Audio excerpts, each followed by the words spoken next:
दोस्तों, ये तो हम सभी जानते हैं कि मृत्यु जीवन का अंत नहीं, बल्कि एक नए अध्याय की शुरुआत होती है। सनातन धर्म के शास्त्रों में मृत्यु के बाद आत्मा की यात्रा का गहन वर्णन मिलता है। गरुड़ पुराण में स्वर्ग, नर्क, मोक्ष और पुनर्जन्म के बारे में विस्तार से बताया गया है। साथ ही प्रेत या पिशाच योनि के बारे में भी बताया गया है। यह एक रहस्यमय सवाल है कि कुछ आत्माएं प्रेत क्यों बन जाती हैं? क्या भूत प्रेत वास्तव में मौजूद हैं? यदि हां, तो वे क्या खाते हैं, कहां रहते हैं और उनकी मुक्ति कैसे संभव है? दोस्तों, हम जिन चीजों को अपनी आंखों से देखते हैं, हम सिर्फ उसी पर विश्वास करते हैं। पर ऐसा नहीं होता, क्योंकि हम हवा को नहीं देख सकते, पर ये मौजूद है। ऐसे ही कुछ चीजें हैं, भूत प्रेत या आत्माएं। भूत प्रेत आत्माओं जैसी चीजों को आज का विज्ञान तो नहीं मानता, परंतु हमारे हिंदू धर्म ग्रंथों के अनुसार भूत प्रेत होते हैं। भूत प्रेतों के बारे में गरुड़ पुराण के प्रेत कल्प में विस्तार से बताया गया है। गरुड़ पुराण के सारोद्धार पर्व में राजा बभ्रुवाहन और एक प्रेत की कथा का वर्णन है, जिसमें स्वयं एक प्रेत राजा से बताता है कि व्यक्ति मरने के बाद प्रेत बनता क्यों है, भूत प्रेत क्या खाते हैं, कहां रहते हैं और भूत प्रेतों को इस योनि से मुक्ति कैसे मिलती है। आज हम गरुड़ पुराण और भगवद गीता के संदर्भों के साथ इन सभी प्रश्नों का उत्तर देंगे। यह वीडियो आपको मृत्यु के बाद की गूढ़ रहस्यमयी दुनिया की यात्रा पर ले जाएगा, जहां हम समझेंगे कि प्रेत योनि क्या है, इसका कारण क्या है और इससे मुक्ति कैसे संभव है। नमस्कार दोस्तों, आपका हमारे चैनल श्री डिवाइन पर स्वागत है। दोस्तों, यदि आप गरुड़ पुराण के बारे में और जानना चाहते हैं, तो हमारे गरुड़ पुराण सीरीज को जरूर देखें और आपके कोई भी संदेह हो तो कमेंट में जरूर पूछें।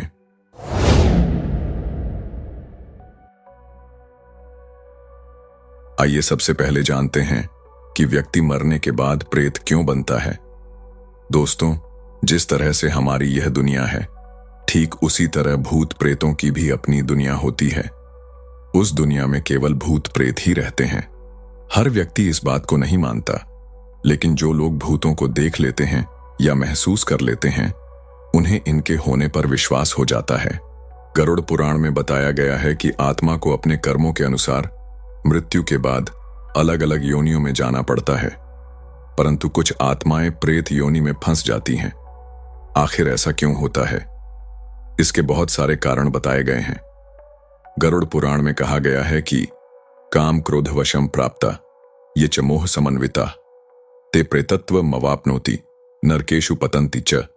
अर्थात जो लोग अत्यधिक वासनाओं, क्रोध और मोह में फंसे रहते हैं, वे मृत्यु के बाद प्रेत योनि में जाते हैं या नरक में गिरते हैं।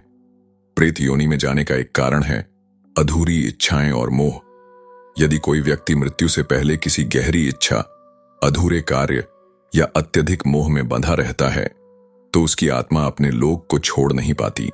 जिनकी कोई आखिरी इच्छा अधूरी रह जाती है या जिन लोगों का अंतिम संस्कार विधिवत संपूर्ण नहीं किया जाता, ऐसे मनुष्यों की आत्मा को शांति नहीं मिलती और ऐसे ही मनुष्य मरने के बाद पृथ्वी लोक में अनंत काल तक भटकते रहते हैं। शास्त्रों में लिखा है कि जो व्यक्ति भूख प्यास, संभोग सुख से विरक्त, काम क्रोध, लोभ वासना आदि अतिरिक्त इच्छाएं लेकर मृत्यु को प्राप्त होता है, तो वो अवश्य ही भूत बनकर भटकता है। दूसरा कारण है अकाल मृत्यु। अकाल मृत्यु वो अप्राकृतिक मृत्यु है जो समय से पहले आता है। गरुड़ पुराण के अनुसार वे लोग जो आत्महत्या करते हैं, दुर्घटना में मारे जाते हैं या युद्ध में असमय मर जाते हैं या जिनकी हत्या होती है, वे भी प्रेत योनि में भटकते हैं। ऐसे व्यक्तियों की आत्माओं को तृप्ति करने के लिए श्राद्ध और तर्पण किया जाता है। गरुड़ पुराण में भूत योनि से मुक्त होने के और भी कई उपाय बताए गए हैं, जो हम आगे देखेंगे। भगवद गीता में कहा गया है, ययम वापि स्मरण भावम त्यजत्यन्ते कलेवरम तम तमे वैति कौन्तेय सदा तद्भाव भावितः। जिस भाव के साथ मनुष्य अपने शरीर का त्याग करता है, मृत्यु के बाद वह उसी भाव को प्राप्त करता है। यदि मृत्यु के समय व्यक्ति के मन में दुख, पीड़ा और भय हो, तो आत्मा प्रेत योनि में भटक सकती है। मनुष्य के प्रेत योनि में भटकने का अगला कारण है अधर्म और पाप कर्म। गरुड़ पुराण स्पष्ट रूप से कहता है कि जो व्यक्ति पाप कर्म करता है, जैसे हत्या, धोखा, छल कपट, स्त्री शोषण या अनैतिक आचरण, उसे मृत्यु के बाद प्रेत योनि में जाना पड़ता है। गरुड़ पुराण में लिखा है, यस्य दानेन विप्रस्य जीविका लुप्यते ध्रुवम स प्रेतत्वम व्रजत्येव रौरवम नरकम व्रजेत। अर्थात जो व्यक्ति किसी ब्राह्मण या किसी असहाय व्यक्ति की जीविका नष्ट करता है वह निश्चित रूप से प्रेत योनि को प्राप्त करता है और रौरव नामक नरक में जाता है। हमने ये तो जाना कि मनुष्य को प्रेत योनि कैसे मिलती है। गरुड़ पुराण के अनुसार जो लोग अपने स्वजनों और पितरों का श्राद्ध और तर्पण नहीं करते वो उन प्रेत आत्माओं द्वारा परेशान किया जाते हैं। यदि हमारे कोई पूर्वज या बंधु बांधव प्रेत योनि में भटक रहे हों तो हमें उनके उद्धार का उपाय करना चाहिए।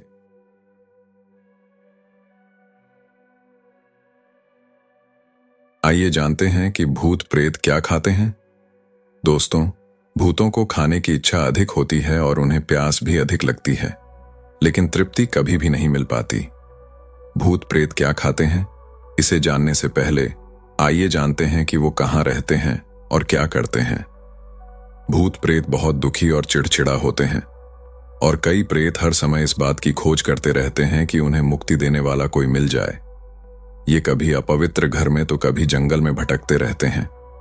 ज्यादा शोर, उजाला और मंत्र उच्चारण से ये दूर भागते हैं, इसीलिए इन्हें कृष्ण पक्ष ज्यादा पसंद है और चौदस तथा अमावास्या को ये अधिक सक्रिय रहते हैं। शास्त्रों में उल्लेख मिलता है कि प्रेत योनि में फंसी आत्माएं कुछ विशेष स्थानों पर निवास करती हैं, जैसे कि श्मशान, पेड़ और निर्जन स्थान।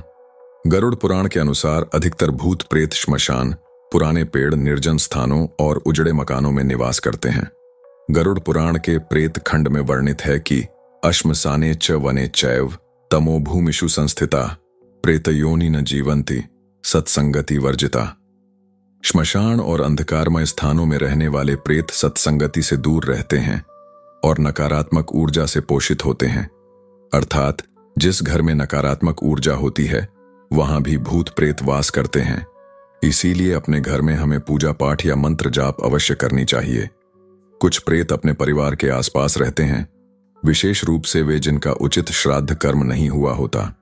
भूत प्रेत उन स्थान पर आते जाते रहते हैं जिन स्थान से मृतक का अपने जीवन काल में संबंध रहा होता है। इसीलिए बहुत दिनों से खाली पड़े घर में या बंगला में भूतों का वास हो जाता है। दोस्तों, अब सवाल यह उठता है कि प्रेत योनि में रहने वाली आत्माएं क्या खाती हैं? क्या उनके लिए भी भोजन की आवश्यकता होती है? भूत प्रेत आखिर खाते क्या हैं? यह सवाल काफी रोचक है। इसका एक सीधा जवाब नहीं है, क्योंकि भूत प्रेत का अस्तित्व ही विवादास्पद है। अगर हम माने कि भूत प्रेत सच में होते हैं तो उनके खाने से संबंधित कुछ मान्यताएं हैं जो समय, स्थान और संस्कृति के अनुसार अलग अलग है। गरुड़ पुराण के अनुसार प्रेतों का मुख्य भोजन ऊर्जा होती है। वे सकारात्मक ऊर्जा से दूर भागते हैं और नकारात्मक ऊर्जा से अपनी शक्ति बढ़ाते हैं, यानी वे ऊर्जा को पाकर ही अधिक ताकतवर बनते हैं। इसीलिए अमावास की काली रात में प्रेत अधिक सजग हो जाते हैं। गरुड़ पुराण में लिखा है कि भूत प्रेताः तमः पूर्णा हर्ष दुखैः प्रकीर्तिता ते अन्नम न भुंजते किंचिद वायुना जीवनम गता। अर्थात भूत प्रेत तमोगुण से भरे होते हैं। वे हर्ष और दुख की ऊर्जा से पोषित होते हैं। वे ठोस भोजन नहीं खाते बल्कि वायवीय ऊर्जा पर जीवित रहते हैं। परंतु अन्य जगहों पर प्रेत शरीर को बनाने के लिए पिंडदान का उपाय भी है। किसी भी मनुष्य के मृत्यु के बाद उसके निमित्त 10 दिनों तक जो पिंडदान किया जाता है उसी से उसका प्रेत शरीर का निर्माण होता है। हालांकि प्रेतों के पास भौतिक शरीर नहीं होता, फिर भी वे श्राद्ध और पिंडदान से संतुष्ट हो सकते हैं। भगवद गीता में कहा गया है, अशास्त्र विहितम घोरम तप्यन्ते ये तपोजना दंभाहंकार संयुक्ता कामराग बल्लान्विता। जो लोग शास्त्र विरुद्ध कर्म करते हैं और भौतिक इच्छाओं में फंसे रहते हैं वे प्रेत योनि में भटकते रहते हैं और उचित पिंडदान न मिलने पर कष्ट पाते हैं। ये तो पहले 10 दिनों तक है, परंतु जो मनुष्य प्रेत योनि में भटकते हैं उनके लिए अलग अलग बातें बताई गई हैं। जैसे कि कुछ लोग मानते हैं कि भूत प्रेत मिठाई पसंद करते हैं क्योंकि मिठाई में प्राण होता है जो उनके लिए प्रलोभन होता है। जबकि कुछ लोग मानते हैं कि भूत प्रेत कुछ भी नहीं खाते क्योंकि उनके पास शरीर नहीं होता और वे केवल मानसिक संतुष्टि के लिए खाने की चाहत रखते हैं, लेकिन यह मानसिक संतुष्टि उन्हें कभी नहीं मिलती। अगर गरुड़ पुराण की बात करें तो इसका सटीक उत्तर अध्याय 7 के प्रेत कल्प में मिलता है, जिसमें एक प्रेत ने एक राजा को भूत प्रेत क्या क्या खाते पीते हैं इसका वर्णन किया है। इस कथा को पूरा अवश्य सुने, क्योंकि इस कथा को सुनने वाले को कभी प्रेत योनि प्राप्त ही नहीं होती। दोस्तों, यदि आप भी गरुड़ पुराण पढ़ना चाहते हैं तो आप गीता प्रेस के संक्षिप्त गरुड़ पुराण मंगा सकते हैं, जिसमें पूरा गरुड़ पुराण सरल भाषा में समझाया गया है। लिंक आपको हमारे इस वीडियो में मिल जाएगा।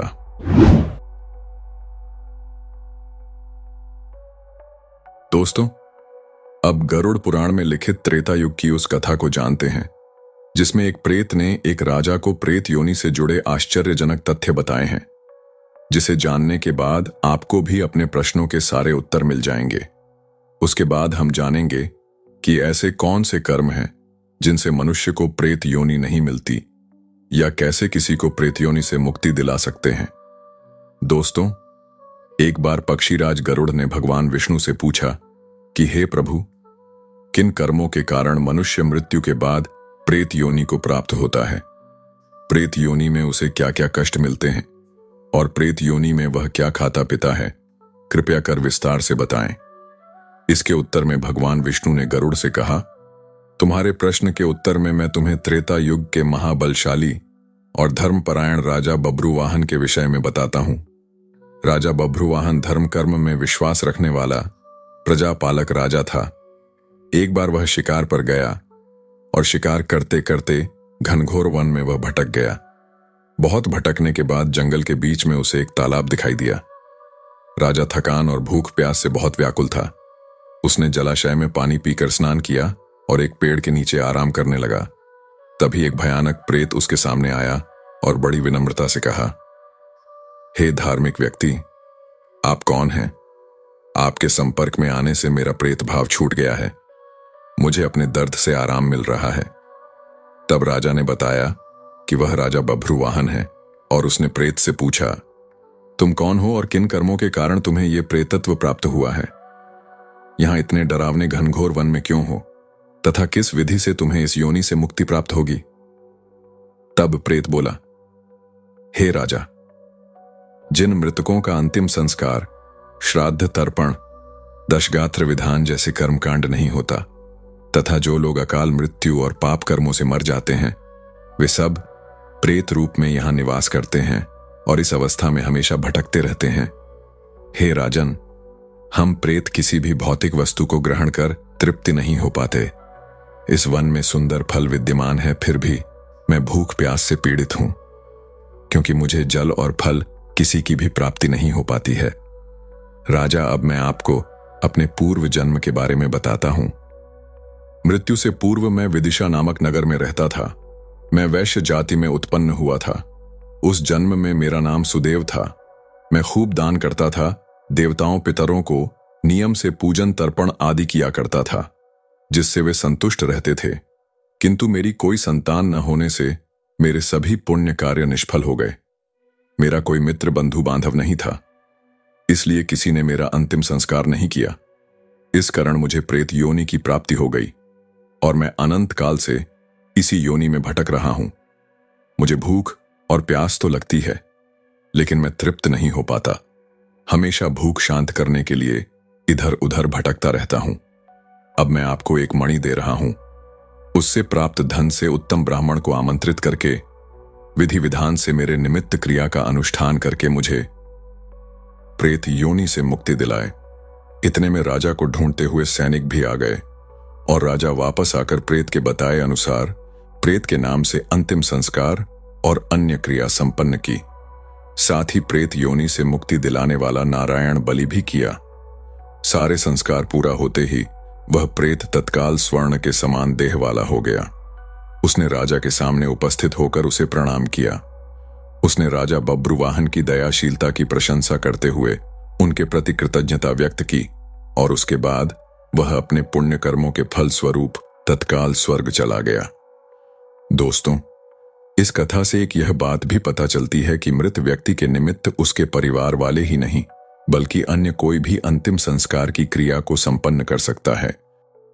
दोस्तों, अब सबसे महत्वपूर्ण प्रश्न, यदि कोई आत्मा प्रेत योनि में अटक गई है तो उसे मुक्ति कैसे मिल सकती है? आइए जानते हैं। इसका सबसे पहला उपाय है पिंडदान और श्राद्ध कर्म। गरुड़ पुराण में कहा गया है कि पिंडदान, गीता पाठ और श्राद्ध करने से आत्मा को प्रेत योनि से मुक्त किया जा सकता है। किसी मृत व्यक्ति के निमित्त मंत्र जाप, हवन और भगवान का नाम स्मरण प्रेतों की मुक्ति के लिए बहुत प्रभावी उपाय है। इससे भी प्रेत योनि से मुक्ति मिलती है। यदि किसी का अंतिम संस्कार ठीक से न हुआ हो या कई वर्षों से उसके निमित्त श्राद्ध न दिया हो, उसके लिए नारायण बलि भी कहा गया है। ऐसे ही कई सारे दान के बारे में भी बताया गया है जो व्यक्ति को प्रेत योनि से बचाता है। यदि आप इस पर पूरा वीडियो चाहते हैं तो कमेंट अवश्य करें। तो मित्रों, मृत्यु के बाद आत्मा की यात्रा अति रहस्यमयी है। पाप कर्म, अधूरी इच्छाएं और अकाल मृत्यु व्यक्ति को प्रेत योनि में भेज सकती है, लेकिन शास्त्रों में इसका समाधान भी बताया गया है। दोस्तों, उम्मीद करता हूं आपको समझ में आ गया होगा कि मनुष्य प्रेत कैसे बनता है, प्रेत क्या खाते हैं, कहां रहते हैं, क्या कष्ट झेलते हैं और उनके मुक्ति का उपाय क्या है। अगर यह वीडियो आपको अच्छी लगी हो तो वीडियो को लाइक करें और अपने सभी हिंदू भाइयों को शेयर करें। यदि आप इस विषय में और अधिक जानना चाहते हैं तो हमारे चैनल को सब्सक्राइब करें और अपने सवाल कमेंट में जरूर पूछें। जय श्री नारायण। सूचना आप तक पहुंच सके।